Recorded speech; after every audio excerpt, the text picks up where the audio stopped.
然后底色我先给它涂上这3颗腹甲的底色，是这样子一个裸肤色啊，可以看一下是非常淡雅温柔的一个颜色。然后胶的话，你们可以看一下，这个是我在宇飞直播间买的。那天进去刚好看到他在介绍，念了一下，觉得哦好好看，激情下单。好，接下来这个底色的话，随意的在中间，这个底色的最大的作用其实就是为了遮一下游离线而已，就这样随意的给它刷上去啊，在中部甲片的中间部分给它刷一块色胶，然后呢边缘你可以不用刷的太整齐，然后边缘也可以不用去做太多的过渡，就是一个色块把它的 AB 点以及它的一个游离线进行一下遮盖。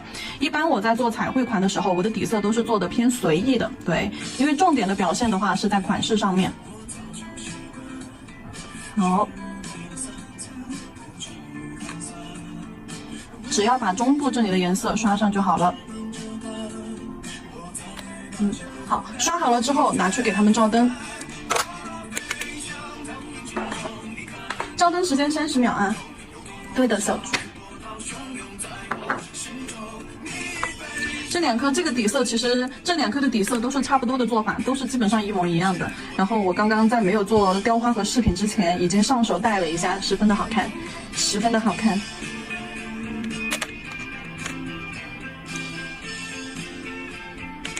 然后接下来准备好我们的那个鲜粉膏，有鲜粉膏的用鲜粉膏，没有鲜粉膏的宝子可以自己调一下啊，就是一些那个贝壳粉啊，然后加上欧泊片，贝壳粉加欧泊片可以和你的底胶或者是加固胶这一类的功能胶就是去调和一下啊。如果说想要购买的可以等一等，等我的鲜粉膏就是上市，等我的鲜粉膏出来。这里的话我用的是样品，一个紫色，然后呢一个偏暖色的，然后一个清冷的淡雅的一个偏光紫色的这样子一个灰紫的颜色，跟我的这个底色就很相似。好，然后底色照完灯之后，我们拿一个小圆笔，好，拿一个这样子的小圆笔，将鲜粉膏取出来放到甲面上，随意的涂刷啊。这个浅色的话，我们就快速的这样子拍打刷了划了，在甲片中间，好，在甲片中间色块的中间啊，好，拍打划了在上面。然后剩下的颜色的话，你其实可以把色块的边缘，剩下的颜色干嘛？把色块的边缘划下来，把色块的边缘遮一遮。就是刚刚我们在刷边缘的时候，没有就怎么细致的去处理细节，对不对？然后你看一下这些色块的边缘有明显的一个分界线，你们可以把颜色带到边缘来，微微的过渡一下，对，就刷一点点就好了。刷一点点就好了，微微的过渡一下，不需要你太精致、太细节的去刻画。底色的话，它就是越随意啊，对于彩绘款来说，越随意越好看，特别是做这种带晕染感的。好，然后这个颜色刷完了之后，我们去给它叠。这一类的就是只要是带彩色、珠光效果、亮光效果的这一类产品的话，就是叠起来，颜色叠好几个色，叠起来才好看。好。避开中间的色块，在对角线的位置去刷啊，对角线的位置将颜色刷带开，带上去。它是看就是有一点那种黄绿光啊，微微的黄绿光。好，对角的位置刷一点，在这个色胶啊，在色胶的色块边缘去给它进行一些局部的遮盖。就从每个角度看到的光都不一样。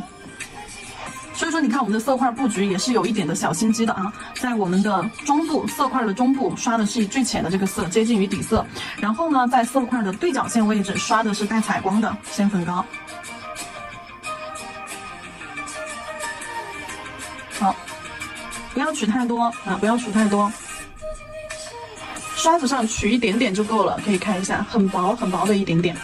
因为做太多看起来太花了，你能懂我意思吗？就是那种看起来有点太夺目了，毕竟我们后面还要彩绘。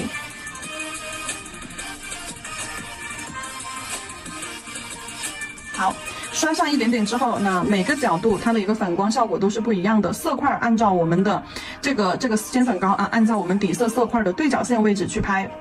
基本上的话就是拍在色块里面，然后带出来一点点，把这个色块的一个边缘线微微的遮盖一下就可以了。好，然后这个紫色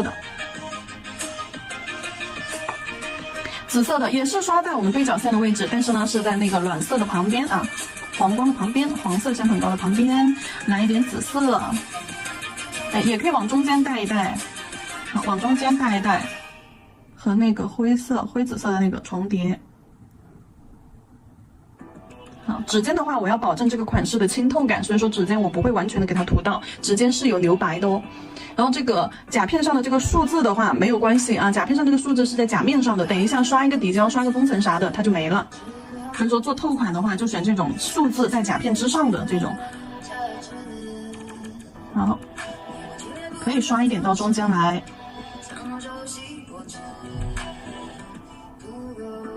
同样也是对角，上面一块，下面就要来一块。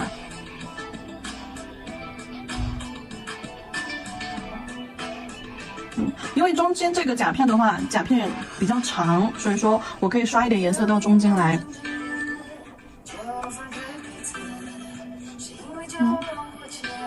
浅浅的往后缘和指尖，你看色块到了后缘和指尖的时候，都是一点点色给它带开。对，给它虚化开，就把颜色给它晕开。让它到了后缘和指尖的时候，颜色就慢慢的散开消失了。然后这个底色呢，我们就算是已经打好了。非常耀眼的一个底色，就跟披了一个霞光一样。中间可以再来一点，不要低调了，起来。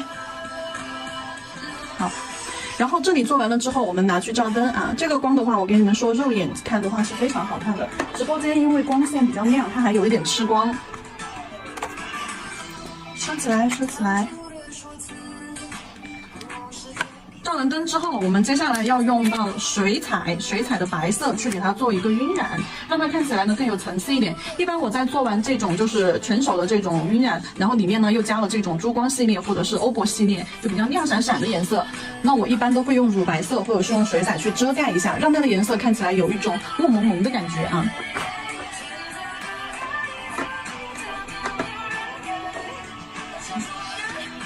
好，在照完灯之后，颜色照完灯之后，我们拿出这个水彩磨砂封层胶整甲去给它全涂，整甲全涂，因为等一下我们要用水彩的白色去在上面做一层雾蒙蒙的晕染。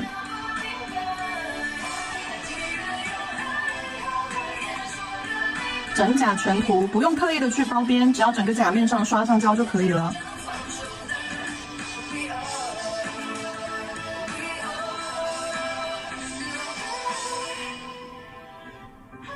照灯时间的话，这个的照灯时间，因为它是封层胶啊，磨砂封层胶，所以说我们照灯时间一定是要在60秒以上的啊。封层一类的产品，照灯时间要照久一点，照灯60秒以上。水彩磨砂封层在照完灯之后啊，照完灯之后拿出来，我们水彩笔，水彩笔啊，水彩笔，有时候老师会嘴瓢，水彩笔蘸水打湿，然后呢，把它放到这个白色的水彩里面啊，取白色的水彩。笔轻轻的左右平推，将水彩稀释弱化，稀释开来，然后放到盘子上，调色盘上。好，加一点水好了，调到一个豆浆浓稠度啊。这个时候呢，笔上和笔腹一定要吸满色，因为我们要去大面积的铺色了。笔上和笔腹一定要吸满色。做晕染，我要大面积的去铺色，斜着把这个笔路线斜着从左上角到右上角，右下角。右上角到左下角斜着啊，走着 S 型弧线，笔尖侧推，通过笔尖的一个侧推动作，把这个色块的边缘带出波浪边来。好，那把下面的颜色进行一个局部的遮盖，但是你不要把那个鲜粉膏的位置全部都遮盖完了哟，遮盖完了的话就没有必要了，就是把鲜粉膏的位置局部的去给它遮盖，然后又露一点出来，又遮一点，就这种感觉，走一个 S 型在甲面上。好，就把白色的色块直接放上去好了。我的笔是放的很平的哟，你们注意看我的笔的角度，在甲面上是压笔侧推啊，是侧着笔这样推，然后通过推笔来回推笔，由笔尖这样子去转弯，将这个色块带出这种波浪边，带出像烟雾一样缭绕的波浪边，然后轻笔控水，好，轻笔控水变成一个干净的水笔。将色块中间呀，有一些色块铺的面积比较大，中间的颜色揉一揉，给它显现出来。对，又来了，刚刚是一个平推手法，然后现在呢是一个揉色手法，将色块的边缘做一些局部的稀释。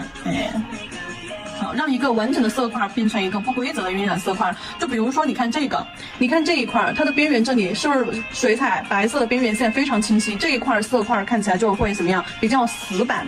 为了让它看起来像晕染灵动一点，那么我会在它的边缘线这里压笔侧推打圈。对，刚刚是侧推整个路线走 S 型，这里不是，这里是侧推打圈。如果说有这种小积水的话，由笔根这里把颜色吸走，因为笔根这里没水。好。水都往哪里去了？往笔腹和笔尖流去了。好，把这个边缘打圈圈揉散开。好，然后笔尖慢慢的提笔将颜色收走。那这一块也是，我们揉色揉的是哪里？色块的边缘啊，揉碎的地方是色块的边缘。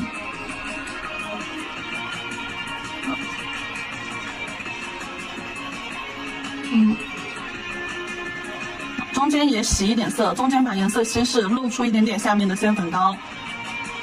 要让下面的采光有一种雾蒙蒙雾里看花的效果。好，然后等水彩完全干透了啊，水彩完全干透了之后，我们再去给它底胶封层。水彩操作完了之后，要先上一层底胶。水彩完全操作完了，要先上一层底胶，整甲全涂。好，看一下磨砂效果之下和亮光封层之下它的状态。等一下啊，我封个底胶之后给你们看一下，底胶要把整个甲面完整的包裹住。好，整个甲面完整的包裹住。好，看一下，对，水彩那种雾蒙蒙的层次呢，就盖在上面，会让整个款式看起来没有那么闪啊，有一种雾蒙蒙的烟雾的一种效果。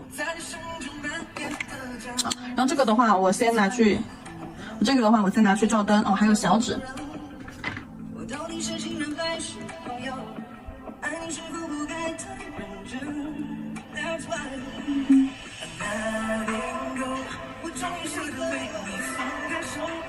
哦，然后这两个的话就给它涂上免洗钢化封层啊，这两颗副甲底胶涂完了之后，涂这个免洗钢化封层，对，整甲全涂，然后呢拿去照灯。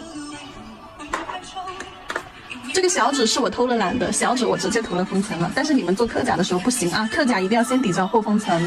我这个只是展示的版，所以说我没有去上底胶，就偷了一下懒，你们不要跟着学啊，坏习惯。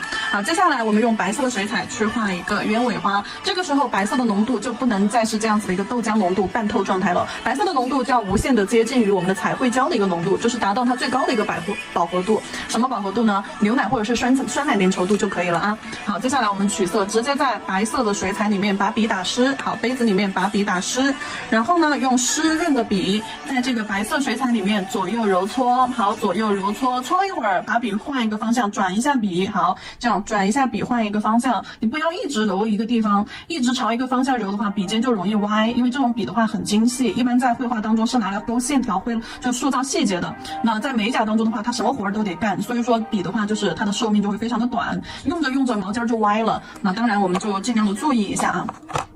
好，取浓稠的饱和度，然后在甲面上去进行一个鸢尾花的彩绘。鸢尾花的花瓣的话，来，如果说我们就是不要画这种半开的，你想要画盛开的也是可以的啊，盛开的鸢尾花。那么我们先定出花瓣的位置，好，中心点在这个地方，花瓣的位置你可以先用线条啊，就这种线条先给它勾勒出来，定好位置。这个只是为了定个位，让你知道等一下你下笔应该往哪里下，顺便也定一下花瓣的大小，免得到时候画着画着，哎，太投入了，结果一下子画着就画太大了。好，画5个吧。好，5个这种 C 弧带弧度的啊，带弧度的线条，像一个小烟花一样盛放开来。好，5根线条均匀的分开。那左边、右边的2个，就这上面这4个都要稍微长一点，最下面的这个稍微短一点，一个 C 弧。然后呢，根据这个线条把花瓣扩充大一点，哎，中间胖2头尖儿，边边上用笔尖，好，走一点波浪边出来，不规则的波浪边，好，收回到中心。然后花瓣的尖端还可以再给它勾一个小尾巴出来，哎。如果说颜色饱和度在偏高的时候啊，颜色饱和度在很高的状态下的时候，笔是会比较干的，因为水彩水越少饱和度越高，所以说在做的时候大家一定要及时的去取色，笔干了就要及时的去湿笔，不然的话你的笔就会非常的干涩，颜色就会涂不均匀。好，边缘你看一下，在画花瓣的时候依照的是2头尖，花瓣2头尖啊，花尖尖和花心部分都是呈收拢之态，然后花瓣中间最胖，但是在走的时候我会特意的把这个花瓣的边缘走一点不规则波浪边出来，对，笔尖往外绕一个 C 弧，好，就可以把花瓣边缘做出这种波浪边来。不是让你画一片叶子一样的啊，不是让你画一片叶子的那样子规规整整的中间胖两头尖儿，而是带了一点波浪弧度，因为它的花瓣边缘看起来是非常的灵动的。好，百合花的话就不需要这种波浪边，百合花的话就直接画一个干净的像叶子一样的。好，那在走的时候会特意把边边上留2个波浪边，然后收拢，收一个尖尖往下勾，收一个尖尖往下勾，那做这样子的一个花瓣。好，画好5个，线条定出来了之后，你基本上你形态上就不太会容易走偏。我一般我在画的时候我就不会去定线条，那你们在画的时候最好还是先去定一定，因为你们可能会容易找不准位置。好，中间这个画胖一点，不用画那么尖了。好，中间这个画的短胖一点。好，尖尖你可以收，好。那这样子就算画完了，这个是对和百合花的画法有点相像，这个是盛开的，这个是盛开的样子。那么我们可以再来画一个什么呢？盛开的样子画好了之后，我们可以再来画一个，这个是半开的啊，半开的姿态。然后我们也可以画花骨朵，也可以画那种半包的。如果是那种倒开未开的那种的话，一般是下面有几个。来，我现在给大家画一个没有完全张开的那种，但也不是花骨朵啊，是周围有一圈花瓣已经张开了。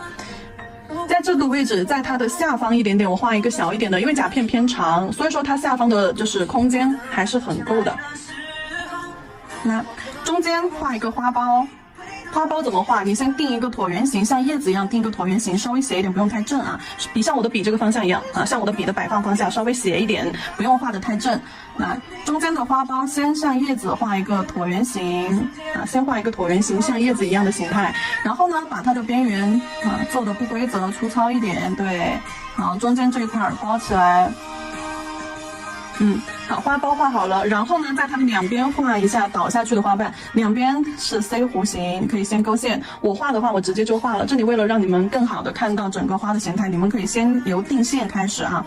好，线条左右两边各一个 C 弧，好，然后把花中间一个色块下去，中间一个色块下去，把花瓣中间画胖，好，然后再往花心去收拢，尖尖上再收一个小尖儿、小钩子，小钩子。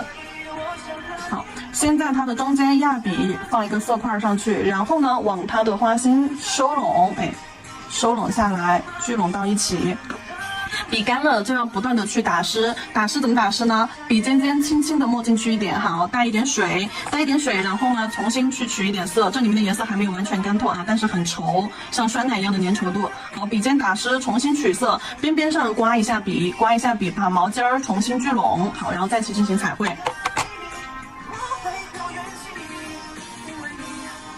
好，尖尖收下来，边缘，好，这个花瓣也填好了。这里你的白色就算画的不是很均匀，也没有多大的关系啊，因为的话最终还是看它的一个上色之后的状态，水彩上色之后的状态。好，然后现在是3个，然后接下来的话，我们可以在这个方向就不加了，这个方向加一个小一点的吧。好，压笔提笔收，然后勾一个小尖尖出来。好，这是一个半开的姿态，而且是侧面的一个姿态啊，这个是正面的，这个是侧面的一个姿态。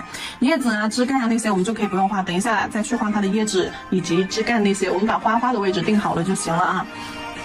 好，2个跟这边的摆位是完全不太一样的。好，这里画好了之后，等它自然的干。如果说甲面上水彩还有反光效果的时候，就说明它颜色还未干透，一定要等它的颜色完全干透了，你才可以再次去叠胶啊。为了让颜色显现的更好看一些啊，更干净一些，不被白色所影响，我们需要局部隔离一层水彩磨砂。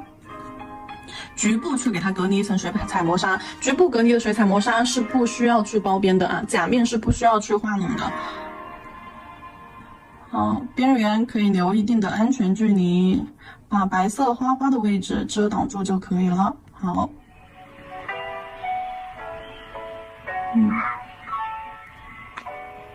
那大家看一下，边缘是没有涂满的哦，我是留了安全距离的哈，能看得到啊。这里是局部隔离的磨砂封层，因为封层一般是在顶层去使用的，一般它是在顶层去使用的，是需要包边的，但是它在这里作为隔层去使用的时候是不能包边的啊。然后接下来这2颗的话，我们就给它贴上一些饰品，沾胶。饰品的话就是跟前面的主甲一样的水晶石，好，给它放到甲片的中间。我本来想贴大钻的，但是我觉得舍不得，不是舍不得，是我懒，不想去找。而小碎石它就在我旁边。好，粘钻胶放好了之后，小石头拿出来，石头，透明的小碎石，绿色的小碎石，还有这个，哎呀，水蓝色的小碎石，直接夹起来给它放上去就可以了。挑一个好看的，长一点的。其实这个黄也可以加一点啊，这个黄也可以加一点，因为鸢尾花里面它也有这个黄颜色的花心，鹅黄色的花心，所以说我加一点这个黄颜色的吧。它是那种微黄微黄的，不是特别黄的那种。好，来点绿色的，在中间，大的在边边上，小的在中间。好，再来块透明的放下面。反正就这几个颜色，你随意的去搭。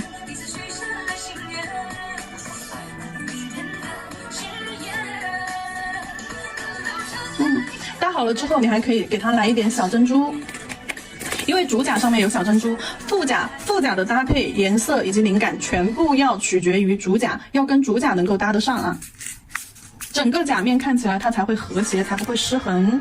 因为我们整个款式的话，安全的做法就是色彩的搭配要和谐。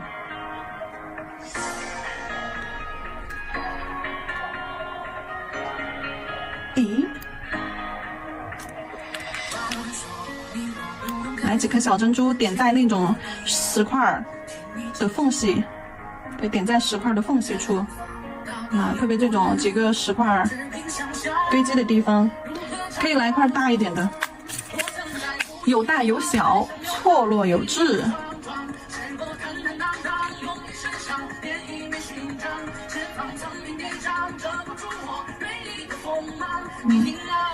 好，调整一下位置。副甲的话，哟，我的珍珠，你找的。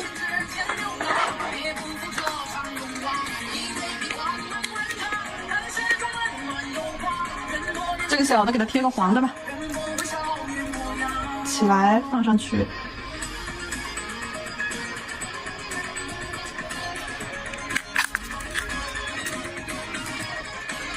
贴个黄颜色的，紫色的有没有啊？我看一下啊，稍等我。紫色的倒是有，但是好像有点深。就所有的颜色搭配取决于主甲的彩绘颜色啊。哎，可以，这个有点可以，这个合适。两个石头拼在一起。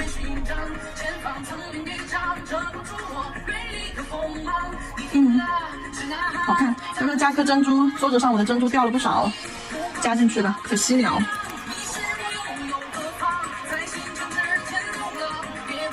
好了，拿去照灯，等一下还要封层的哦。上色。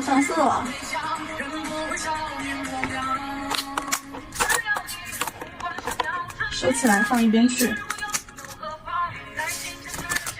接下来我们给这个鸢尾花进行一个上色。我颜色用完了取出来，我笔上还有白色，丢了又有点可惜。我沾上水，沾上水，稀释掉，给它这样搓，沾上水，给它稀释掉，搓下来留到这个调色盘上。好，下次还能用，做一点晕染啊、雾面的时候还能用。那剩下就没办法了，笔里面就没办法了，擦掉。杯子里面清洗一下，把笔毛里面清洗干净啊。好，清洗干净。好，接着继续取色，取哪个色呢？取这个紫色。取紫色放到调色盘上。好，打湿，纸巾上擦一下。继续把笔这样涮洗干净，涮洗干净之后，再来取一点这个蓝颜色。好，放一丢丢在旁边，不要太多，因为这里用不了太多。然后再取一点点鹅黄色，这3个颜色就是花朵的颜色啊。鹅黄色2号，取出来放到调色盘上，这里都有的其实。好，放到调色盘上，好，擦掉。接下来这个松绿啊，再取一点这个绿色，其实调色盘上都有的，再取一点出来放到那里。好，我们要用的颜色就取完了。轻笔控水，甲面上把笔取完色之后，重新涮一下笔，涮洗干净了之后，轻笔控水，好，正反点2下，皮肤上测试一下水的湿润度，好，是湿润的，但是呢又不会太湿，又不会有大颗的水珠。毛尖尖捋顺捋直，然后笔尖呢，这里的话我们是大面积的铺色。如果说我们是要做渐变啊，笔尖如果是要做渐变的话，就毛尖尖去取色彩浓稠的地方，取一点点之后，那压笔侧推。压笔侧推，这样推开，它就是一个渐变色。但是这里的话，我要先去铺色啊，做一个平铺。做平铺的话，就不能够这样子去取色了哟。做平铺的话，我们要先把这个笔上沾上水，然后先把这个颜色调成一个水状浓度。好，先调好颜色。调出一个水状浓度，你可以看一下两边的一个色彩粘稠度，这边的粘稠度是非常粘连的饱和的，那是很稠的一个状态，那它没有流动性。这边的话是水状浓度，你可以看到它流动性是很大的，我这样子举起来它会往下流，那水多色粉少，颜色自然就浅。在这里的话调好色之后一定要控水啊，就像刚刚一样去控水。笔上的话是一个正常的湿润度，水多的话纸巾上再轻轻点一下，好，捋直毛尖尖，然后笔尖笔腹多取一点水，多取一点色。笔尖笔腹平铺一定要笔尖笔腹多取色。接下来把这个颜色放到花瓣上，压笔侧推平推，快速的带色，把颜色带到花尖尖儿。平铺，你看这样子很快，压笔斜着侧推去铺色，这样铺色会快一点。然后将这个积水啊，笔尖慢慢的去勾带它。颜色太浅的时候，你还可以再去铺一层啊。好，笔尖轻轻的去勾带它，这样子就可以将它吸走。好。平推的颜色都是往花尖去的，都不是往这个花心去的，往花尖去。好，快速的给它染上一层淡紫色。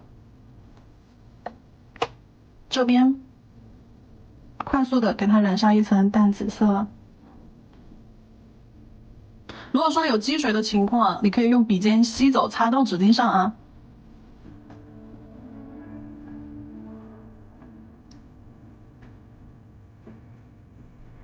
好，颜色染上去之后，它上面有一层淡淡的颜色，然后接下来你可以再给它，如果你觉得哪里颜色浅的话，你可以再给它叠一层，比如说花瓣的尖尖上，好，侧推，我可以再给它叠一层，叠一层的话颜色会稍微的浓一些啊。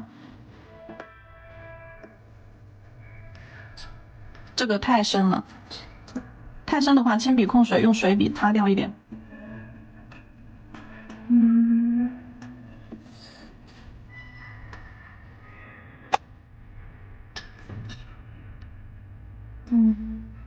对，叠一层让颜色深一点，然后叠的这一层的颜色的话，我都是往花瓣尖尖上去推。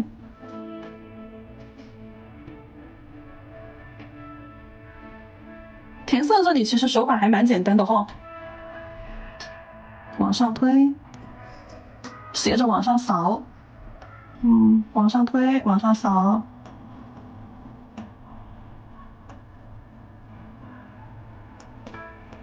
小的这里不要忘了，它也是一个花瓣。好，笔尖把颜色往花尖尖推。好，接着笔上再取一点点的蓝颜色，一丢丢蓝，一丢丢蓝，这里真的就是一丢丢，你看有多少？一丢丢色粉，毛尖取一丢丢蓝颜色色粉，别太多，给它点到花瓣中间。好，点染到花瓣中间，蓝颜色和紫色混合之后，它的颜色会产生一定的变化。蓝紫色不能太多啊，太多了颜色就很显脏了，就没有那种梦幻感了啊。这里边线颜色太深没关系，我们后续还有勾边呢。好，加一点点在中间。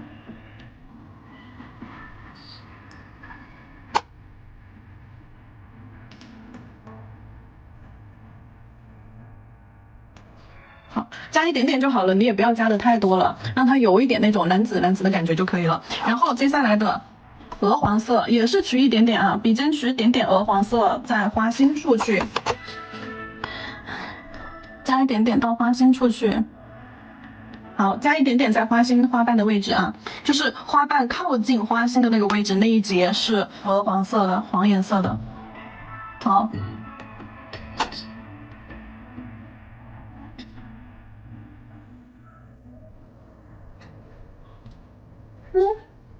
就是这种感觉，一个彩色的发发。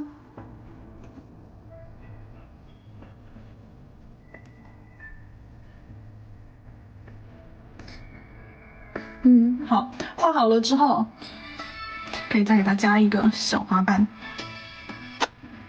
画好了之后，可以在2个花瓣中间给它加一点小花瓣啊，就直接用深一点的紫色来画就好了啊，还是那个花瓣的形态。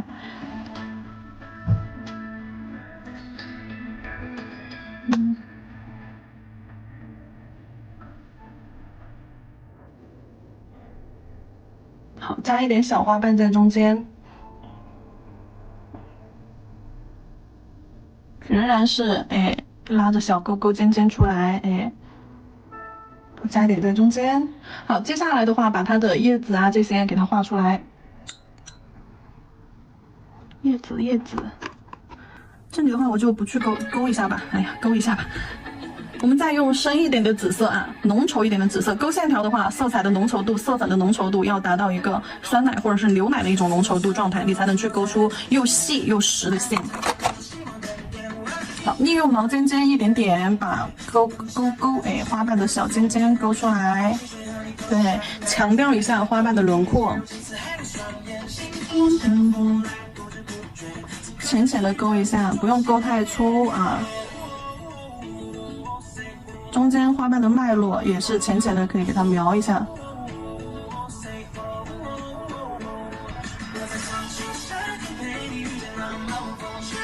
好，这个时候只要颜色越浓，笔尖就干得越快，所以说毛尖尖打湿一下，重新取笔，调整一下毛尖啊，然后再去勾。好，虚弱的在花瓣的中间勾2条一长一短的线条，当做花瓣的脉络。小尾巴这里勾明显一点。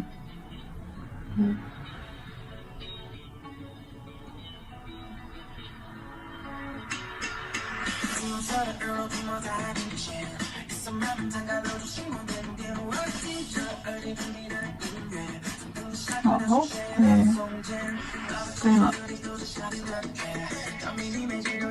可以了。这里勾只是为了让花花更立体，等一下的话我们还要给它加还要给它加白色的线的。接下来画叶子，叶子的话我们就直接这个松绿加上鹅黄，好，松绿加上鹅黄。好，这个时候浓度是比较适中的一个浓度啊，它是接近于一个牛奶状态的浓度，然后碰一下水啊，轻笔碰一下水，好，笔尖去取色。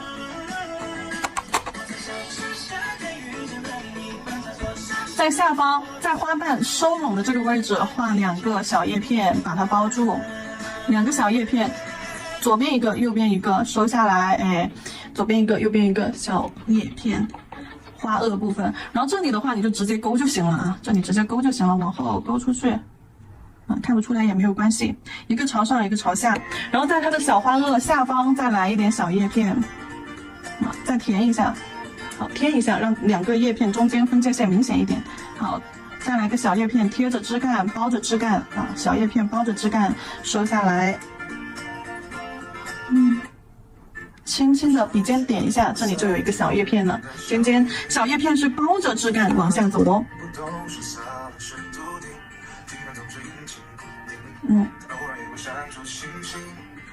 然后画一些叶子。这个时候叶子就跟平涂效果一样，颜色要调多一点，浓度的话不要太浓，介于一个豆浆和牛奶浓度之间。笔尖笔腹吸满颜色，笔尖笔腹吸满颜色。好了，给它加小叶子，先毛尖儿轻轻的往下捋一个尖尖，好，压笔往下走，好，压笔往下走，收到枝干这里来，做一个针形的小叶子，2头尖尖，中间胖胖。2头尖尖，中间胖胖，又细又长。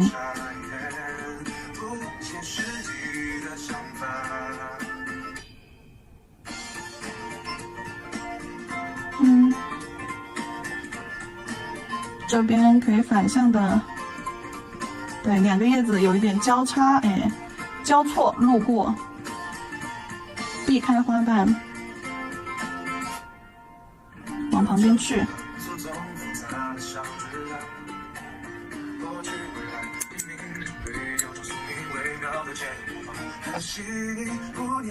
多一点线条交错在中间。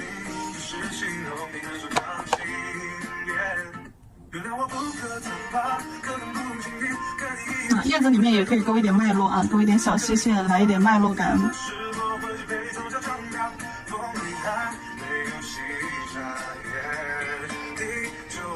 花花的颜色调完了之后，等它完全干透，先给它上一层防翘底胶。防翘底胶上完了之后，再给它去上一层免洗封层。封层上完了之后，然后再用彩绘胶，白色免洗彩绘胶去勾勒最后一个层次的线条。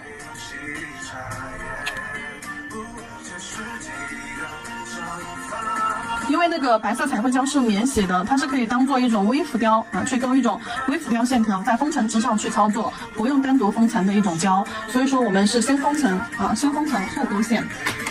照灯时间60秒，封层的照灯时间60秒。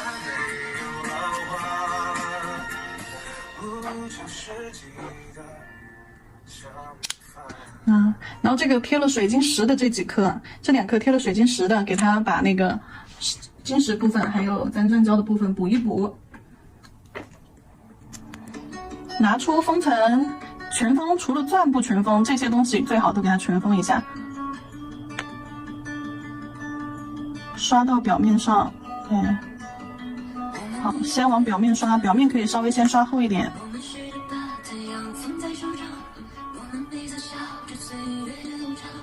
但是不要刷到甲面上，影响甲面的。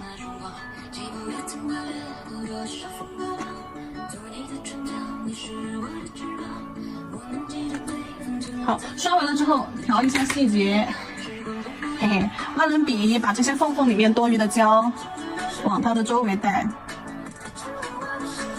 对，把它的4周甾钻胶周围包一包。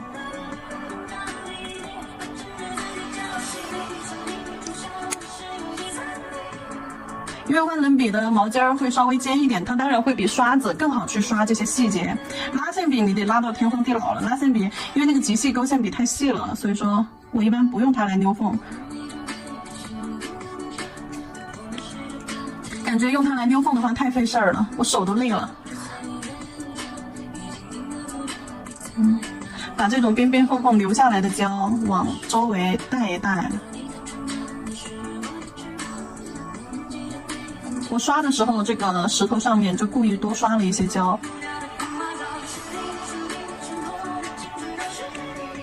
仙气飘飘，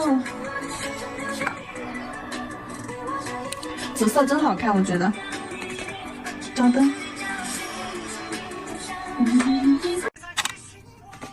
极细勾线笔取 C01彩绘胶，我先取一块放到指甲上，这样我方便取胶一些。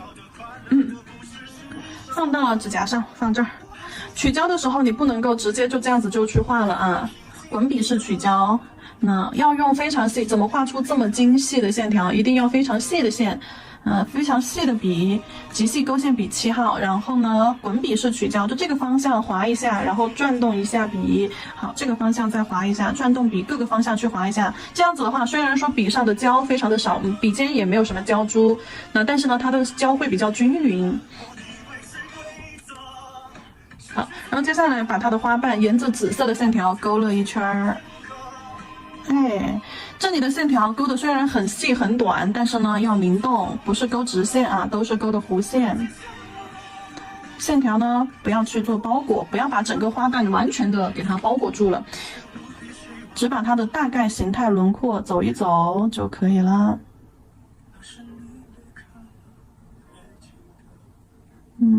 大概勾勒一下花瓣的形态轮廓就可以啦。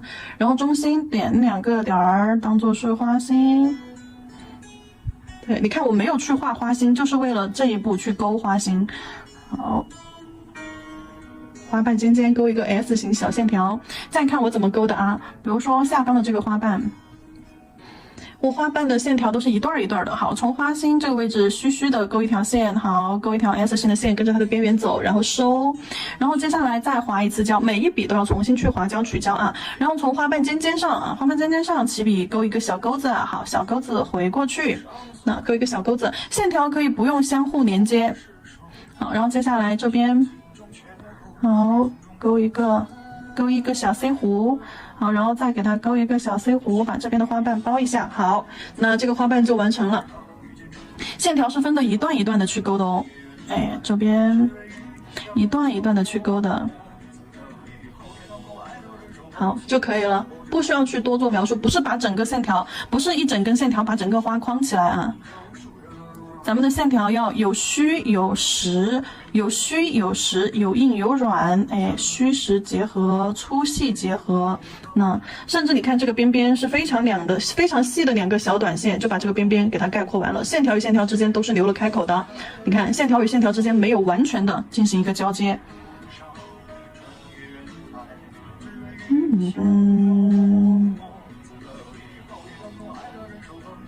紫鸢花的花瓣它就是这样子，看起来褶皱非常的多，所以说我的线条基本上不是 C 弧形就是 S 型短线。这里就是为什么我让大家一定要细笔，而且取胶一定要非常的少啊，划胶取胶，这样子笔上胶少，你要勾长线条它都勾不出来，因为勾到后面就没有颜色了，你只能去勾这种又细又软的短线。所以说趁手的工具，还有就是恰当的方法，勾线也不是什么难事啦，也是 so easy 的呀。好，中间这个花苞。旁边一排小 C 弧包下来，中间这个花苞左边一个 C 弧框框勾下来，右边几个小 C 弧一排呈阶梯式这样排下来，好就可以了。好，左右两个花瓣勾一下，尖尖勾一下。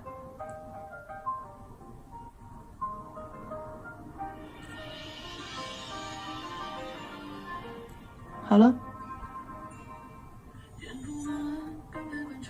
鸢尾发发就勾好了，然后简略的去勾一下它的一些叶子啊，你看两根线就把叶子的轮廓表现了。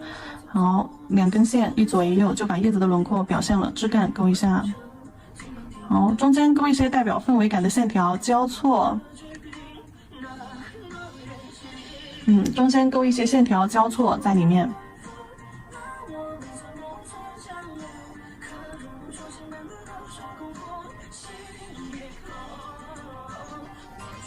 好了，线条旁边追加一根小线条，嘿，给它好了。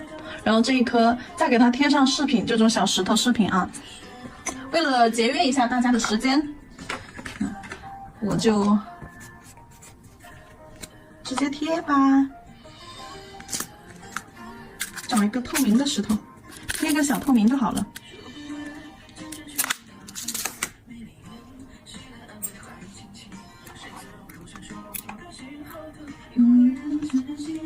转转胶，转转胶，转转胶。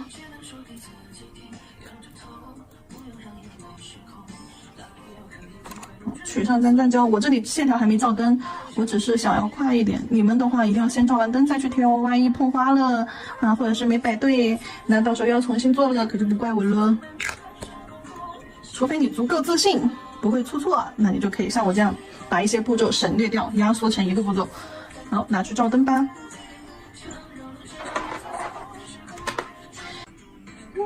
这个非常漂亮的紫色鸢尾花咱们就结束了啊，给大家展示一下。